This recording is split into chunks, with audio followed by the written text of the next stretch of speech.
Salut tout le monde, chers youtubeurs et youtubeuses, donc encore une vidéo en direct du Japon. Alors je vais vous faire une ouverture d'un TCG qui est pas inconnu mais on va dire presque, hein, parce que il y a très peu d'éditions de sortie, il y a eu 2 decks, et puis en ce moment il n'y a que des cartes de l'attaque des titans. Et il n'y a pas vraiment d'informations, c'est des cartes qu'on retrouve même pas, on va dire, dans des cartes de shop, donc dans les magasins de cartes à l'unité, voire de cartes. Moi j'ai trouvé ça à Mandalake, j'ai payé ça 300 yens, donc ça fait environ 2,50€ le deck, ce qui est pas cher du tout. Après c'est peut-être aussi du coup parce que le TCG ne se joue pas vraiment. Donc le TCG s'appelle, alors je vais essayer de vous le montrer. Hop. Siègle Clone. Donc c'est un deck vert si je me trompe pas, donc si ça joue dans la même catégorie que tous les autres TCG. Donc on va faire comme d'habitude le tour de la boîte et puis on va regarder les cartes qu'il y a à l'intérieur. Celui-ci, je préviens quand même, ça sera un TCG que je ne présenterai pas en gameplay parce que comme c'est des cartes, on va dire presque impossibles à trouver, ça sert pas à grand chose que du coup je vous présente on va dire les mécaniques de jeu. Du coup ça sera vraiment juste une présentation, peut-être comme certaines que j'ai fait avec Angers Vierge, mais là du coup il y aura vraiment que la présentation des cartes et c'est tout. Donc j'espère qu'on aura quand même des belles cartes à regarder, parce que si les cartes sont pas très belles ça sera un peu dommage. Alors déjà le personnage, je suppose qu'on aura déjà dans le deck. Donc la carte est plutôt sympa, le dessin est très joli, c'est plutôt cool, moi je l'aime bien. En plus il y a un effet quand même un peu relief et tout avec le deck qui s'ouvre un peu comme ça. Alors ça c'est quelque chose qu'on retrouve souvent, on va dire, dans des decks au Japon, comme les Vanguard. Les Vanguard on peut apercevoir donc toujours on va dire une ouverture un peu comme ça, et du coup moi je préfère avoir une boîte comme ça que d'avoir une simple boîte en carton et à ouvrir. Donc après ça c'est mon choix. Donc après ici on voit des ruines, donc on dirait une église, si je me trompe pas. Donc il n'y a pas grand chose à redire, avec des bordures un peu style or et tout, qui on va dire fait référence du coup au titre. Le beau petit prix, parce que c'est vrai que 300 yens c'est vraiment donné, j'ai trouvé ça à Mandalake, à Nakano Broadway, si je me trompe pas. Et à la base, le deck quand même valait 1300 yens, sans compter les taxes. Alors, après, pour le dos, donc il nous explique, on va dire, et il nous parle du TCG. On voit quelques petites cartes ici, alors qu'on retrouvera peut-être dans le deck. Ici, il nous parle aussi encore du TCG. Qu'est-ce qu'on peut retrouver? Donc là, il y a 50 cartes et une holographique, et une carte d'illustration. Après, ils nous mettent directement ici le lien pour le TCG, le numéro de téléphone au cas où s'il faut les contacter, les conformités japonaises, c'est fabriqué au Japon, comme maintenant du coup la plupart des TCG que j'ai ouverts. Donc moi je trouve ça plutôt cool d'avoir des TCG quand même fabriqués dans le propre pays. Voilà, donc je vais faire un petit montage. Et je vais essayer de vous montrer tout ce qu'on peut retrouver à l'intérieur. A tout de suite. Et voici tout ce qu'on peut retrouver dans le deck Siègle Clone. Donc le manuel du jeu. Donc ça change pas vraiment, hein, parce que dans tous les decks on a toujours un petit manuel d'explication. Donc là on retrouve le deuxième personnage de l'autre deck, parce que comme c'est des decks de base, donc moi je vous présente le deuxième. Et du coup celui-ci c'est la carte sûrement qu'on va avoir. Alors, bon, là après je vais vite faire le tour. Là ici c'est comme ce qu'on avait trouvé, et l'ouverture du magasin de 11h jusqu'à 19h. Alors maintenant ici c'est pareil. Alors par contre c'est des explications de cartes. Donc pour vous montrer où sont les effets, qu'est-ce qui se passe. Cette carte est très jolie. Moi je la trouve vraiment pas mal. La carte au-dessus est pas mal non plus, mais je la trouve un peu moins belle. Hop là. Voilà. J'espère qu'on aura des cartes comme ça dans le deck, ça pourrait être sympathique, surtout pour un TCG qui ne se joue pas trop. Parce que on peut quand même jouer, parce que comme j'avais dit, c'est l'attaque des titans. Après, moi, l'attaque des titans, c'est pas, on va dire, une animée que j'apprécie plus que ça, et en plus, ça doit être très difficile, peut-être à part essayer de trouver sur internet ou à Akihabara directement. Ça, à mon avis, c'est assez difficile à trouver les cartes. Alors, ça, c'est le tapis de jeu. Alors, on va voir s'il est un peu plus élaboré. Pas trop. Alors, je vais essayer de vous le montrer au maximum. Donc là, ici, donc stage area. Je pense que c'est là où il faut mettre les monstres. Donc le tapis est quand même très banal. Hein. C'est pas super je trouve. Il n'y a pas beaucoup de recherche. Moi, je pense que j'aurais peut-être mis le personnage, même si ça aurait peut-être fait un peu trop flashy. J'aurais préféré avoir le personnage avec le titre et puis un fond à peu près pareil que dans le deck, mais bon, on peut pas tout demander non plus. Alors maintenant, on va voir donc ce qui vous intéresse le plus, et du coup moi, parce que ça sera vraiment pour la collection. Donc, alors, ça c'est un petit leurre, c'est un truc qui m'avait un peu choqué. C'est que la carte qu'on a devant, c'est juste une illustration. Voilà. Donc c'est une belle petite carte. Du coup, pour la collection Up, on met ça dans le classeur. Et puis voilà. Alors pour le fond de la carte, c'est plutôt sympa. Il y a un petit effet de brillance au niveau de la couronne et tout. Donc c'est assez travaillé. C'est pas trop moche. C'est pas mal. En tout cas, moi j'aime bien. Après, peut-être un peu sombre. Bon, c'est un peu comme Force of Will en fait, parce que bon, Force of Will, je préfère quand même la qualité de la carte et tout. Donc c'est du format Pokémon Magic. Donc il va falloir que vous achetez, si vous voulez les mettre sous pochette ou même sous classeur, il va falloir acheter des classeurs vraiment appropriés pour ces cartes. Donc moi par exemple à Tokyo, et ça c'est un gros avantage, on peut retrouver des classeurs de ce type. Donc des petits classeurs où on peut ranger 8 cartes par édition, par machin. Et ça coûte 100 yens, ça fait 80 centimes le petit classeur. Et il y a même des grands classeurs qui permettent aussi de ranger des cartes au même prix. Du coup au Japon, c'est vraiment pas mal. En France, il va falloir aller sur les sites Ultra Jeux, Amazon, Carte Capital et ainsi de suite pour acheter ces range cartes, et c'est quand même, on va dire, un prix assez conséquent. Minimum, on va dire, une bonne dizaine d'euros pour avoir un petit classeur. Et pour avoir un classeur, on va dire, ultra pro avec une qualité un peu moins bonne, c'est entre 7 et 8 euros, donc c'est quand même beaucoup plus cher. Bon, je retourne sur les petites cartes, parce que sinon la vidéo va quand même durer un peu de temps. Donc voilà la première carte, donc pas mal pour collectionner. Alors, on retrouve donc un chevalier,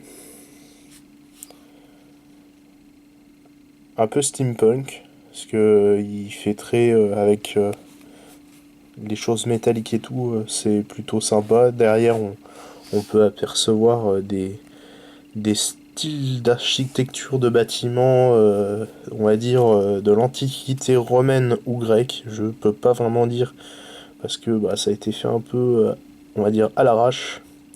Le personnage est pas mal, il est beau. Par contre, le fond, je sais pas si on arrive à le voir, on va dire, bon, c'est peut-être pour créer le style, mais c'est des vulgaires coups de pinceau. C'est un peu dommage.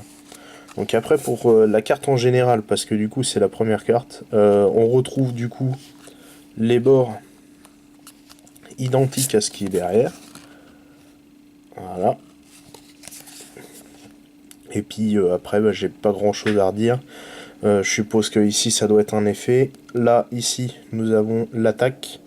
Et ici, le nom du personnage. Donc c'est une carte commune, on en a 4. Alors, après, un autre chevalier. Moi, celui-ci, je l'aime un peu moins, même s'il y a quand même pas mal de boulot. Donc on retrouve donc une attaque de 6 et sûrement avec une évolution, une ajout de carte. Je suppose qu'on est à 12 000. C'est un niveau 3. Le nom de la carte et tout, comme d'habitude Libor. Donc c'est une carte rouge peut-être. Faudra que je regarde avec du coup les prochaines cartes qu'on aura. Donc je pense que c'est une carte, on va dire, rouge. Il doit y avoir vert, bleu et ainsi de suite. Donc il y a peut-être une mécanique de jeu avec tout ça. Alors, et là on en a 3 exactement. Alors, on retrouve encore une carte rouge. Donc cette fois-ci c'est une demoiselle. Donc avec des cornes et tout. Donc la carte est plutôt sympa. Après il faut aimer le style de dessin, mais il y a quand même pas mal de boulot. Donc c'est niveau 4, donc ça serait peut-être la plus puissante de celle qu'on a eu déjà depuis le début. Avec 8000 d'attaque, le nom du personnage qu'on retrouve juste là. Ici, sûrement son effet, et là la petite description du personnage. Donc là c'est une carte plutôt jolie. Alors, et on en a 2, donc ça veut dire que si vous voulez, par exemple, c'est vrai que la personne qui aime les TCG comme vous, le deck, comme c'est vrai qu'un deck c'est le meilleur moyen d'avoir plusieurs cartes en double, et du coup vous pourriez échanger, voire même juste, on va dire, payer un deck à 2. Bon là par exemple ça ferait 80 centimes chacun, ça serait vraiment, ça fera 1 euro chacun à peu près, ça serait vraiment pas cher, juste pour collectionner quelques cartes. Donc là, hop, on en a 2. Ici, on retrouve un personnage avec un style un peu différent, un peu plus anime, donc de dessin animé. C'est une carte verte, parce que les bords sont verts. Pareil avec le numéro, on voit que c'est écrit 1 en vert. Donc ça doit être le même personnage, parce que là du coup c'est niveau 1. Et ici, on avait une niveau 1, donc je pense que c'est le monstre de base du deck, on va dire, là du truc vert. Et on en a 4. Après, nous avons la carte qu'on a vue sur la description, on va dire, du TCG. Donc du coup, c'est plutôt pas mal parce qu'on avait retrouvé des cartes dessus. Un peu comme l'ouverture de Chaos de l'édition avec les personnages de tous les pays, on va dire, du monde. L'explication de règles était faite avec les personnages du jeu. Donc c'est plutôt sympa. Alors, là c'est pareil, ça doit être le même illustrateur. C'est le même illustrateur. Donc on retrouve donc une espèce de un gros monstre, une grosse gargouille derrière. Le personnage est plutôt beau. Ça change un peu, hein. C'est toujours avec le même style. Et du coup, c'est bien de voir des évolutions de notre monstre. Et on en a 4. 3, pardon. Donc pourquoi pas 4? Je ne comprends pas trop. Alors, si on suit la logique, on en a eu 3 aussi pour le chevalier, donc c'est bon. Alors, là on retrouve donc un style encore complètement différent. Donc ce n'est pas un elfe, déjà. Moi j'aime bien, je préfère. Donc après l'effet, je sais pas s'il y en a, mais ça doit pas être folichon par rapport à... Quand on regarde celle-ci... C'est vrai que après les effets on s'en fout un peu parce que le TCG se joue pas vraiment. Mais c'est pour vous donner un peu une ordre d'idée. Alors maintenant on va commencer direct aux cartes bleues. Donc là on a en 3 fois encore, ça doit être le même style. Donc c'est à peu près le même style que celle-ci. Mais celle-ci est un peu moins jolie. Même si il y a quand même pas mal de travail. Donc c'est niveau 4 pardon. Avec 1000 d'attaque. Et puis on en a 3.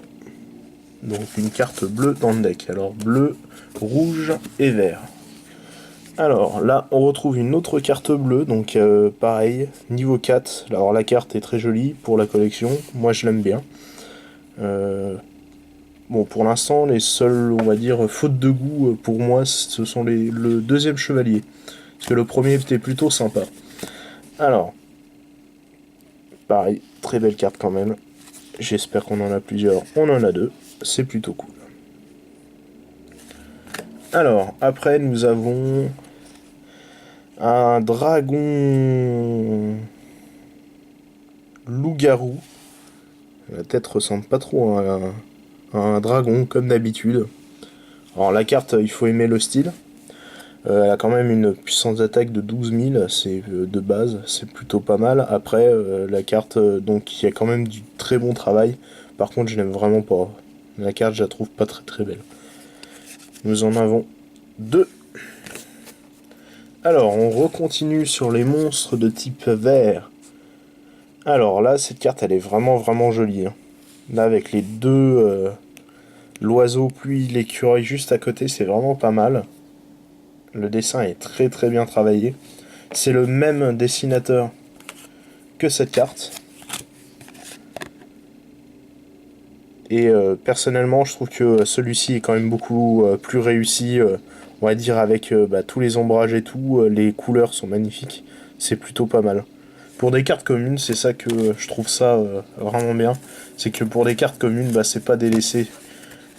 Après, bon, c'est à peu près comme ça dans tous les TCG, mais c'est vrai que c'est plutôt cool. Alors, et on en a 3. Une autre carte verte de niveau 1 avec un effet. Donc celui-ci je l'aime pas du tout. J'aime pas la carte. Après vous pourrez mettre en commentaire ce que vous en pensez. Mais c'est pas vraiment la carte que je préfère du deck. Donc je vais vous la montrer un peu plus. Voilà. Non. Heureusement, bon, on en a qu'une. Alors du coup elle a peut-être un gros effet pour le jeu, mais j'en sais rien. Mais c'est vrai que c'est pas la carte que je préfère. Alors là on retrouve une verte de niveau 2. Donc celle-là elle est très très jolie, moi j'adore. Avec un style un peu... alors ça fait un peu japonais, mais... ouais, ça fait japonais typique, mais il y a un peu des... avec l'or un peu partout, ça fait un peu égyptien, je trouve ça plutôt cool. Après, elle a que 2000 points d'attaque pour une niveau 2, alors c'est pas beaucoup. Alors, est-ce que c'en est fait plutôt pas mal? J'en sais rien. Mais l'illustrateur, c'est quand même bien défoulé. Et celle-ci, on l'avait aussi sur le livret de règles. Alors, là, nous avons encore une carte différente. On a pas mal de cartes différentes quand même. C'est plutôt sympa, comme on n'en a pas que 4 à chaque fois, mais ça arrive d'en avoir 2. Donc un style encore complètement différent de ce qu'on avait vu depuis le début. J'accroche un peu moins, malgré que la carte soit quand même très jolie. Ça fait assez vieux dessin et tout, c'est... avec les petites fleurs juste en haut au niveau des couettes et tout. Donc voilà, cette petite carte, on en a 3. Donc pour la collection et pour donner à ses potes, c'est plutôt cool. Alors, là, on a donc une niveau 3. On dirait que c'est un bouclier, ça permet de défendre de 1000 sur un monstre, je suppose. Ou ajouter, ouais, du coup 1000 ou retirer 1000. Alors ça pourrait être pas mal. Du coup, ça sera un peu pas comme les Perfect Guard ou voire même dans Wicross. Du coup, c'est peut-être à peu près les mêmes genres de cartes. Donc c'est un peu du repris, mais faut voir avec du coup la mécanique pour les gens qui y jouent. Donc pour ce qui est de la carte, pas mal, hein. Beaucoup de travail comme d'habitude. Alors là on a une niveau 4 et on l'a 4 fois. Donc une petite fée qui fait un peu cirque et tout. Seulement 1000 points d'attaque. Donc on a peut-être connu mieux, mais la carte est quand même plutôt sympa. Rien à redire. Alors maintenant je vais être un peu plus rapide. Voilà, une niveau 5 avec 12 000. La carte est très jolie, pareil. Alors on en a 3. Je vais vous montrer ça de plus près. Voilà, très belle carte. Alors après nous avons un chevalier. Alors on dirait que c'est des cartes différentes parce que elles ont un logo complètement différent. Et puis le bord aussi, donc je sais pas ce que ça peut être. Bon là par contre la carte, je la trouve vraiment moche. Hein. Là, même le fond est pas beau. Donc, alors, hop, une autre carte. Voilà, juste là. Pareil, qui est plutôt pas mal. On dirait un fantôme parce qu'il y a des effets de transparence. C'est plutôt cool. Une de niveau 2. pas mal la carte, elle est vraiment jolie, ça change un peu. Pas mal de couleurs. Et puis du coup je vais passer à la dernière carte. Donc la carte holographique du jeu, une niveau 5 verte. Donc l'holographique est quand même vraiment pas mal. Il y a des bons effets un peu partout et tout, c'est vraiment une très belle carte. Donc du coup pour 300 yens, bon à la base qui valait quand même 1300, juste pour la carte là quand même ça vaut le coup. Avec toutes les autres cartes, mes 300 yens ne sont pas, on va dire, dépensés pour rien. Donc voilà ce qu'on a vu, on va dire, pour ce deck. Ce fut plutôt sympa, quelques découvertes et tout. Du coup, bah, pour la collection, je mettrai ça dans des classeurs, parce que pour jouer, bah, je compte pas vraiment y jouer et pas faire d'explication de gameplay. C'était vraiment juste une ouverture, on va dire, toute simple pour visionner quelques cartes et pour aussi, bah, du coup, voir d'autres TCG. On va dire qu'on n'aura jamais chez nous et qui s'arrêtera sûrement peut-être au Japon, parce qu'en général, quand il y a des promos comme ça, les TCG, bah, ils commencent à perdre un peu de souffle et puis du coup, ils abandonnent et ils ne rééditent pas les cartes. Abonnez-vous à la chaîne, bah, du coup, hein, comme d'habitude, hein, venez nombreux et à la prochaine.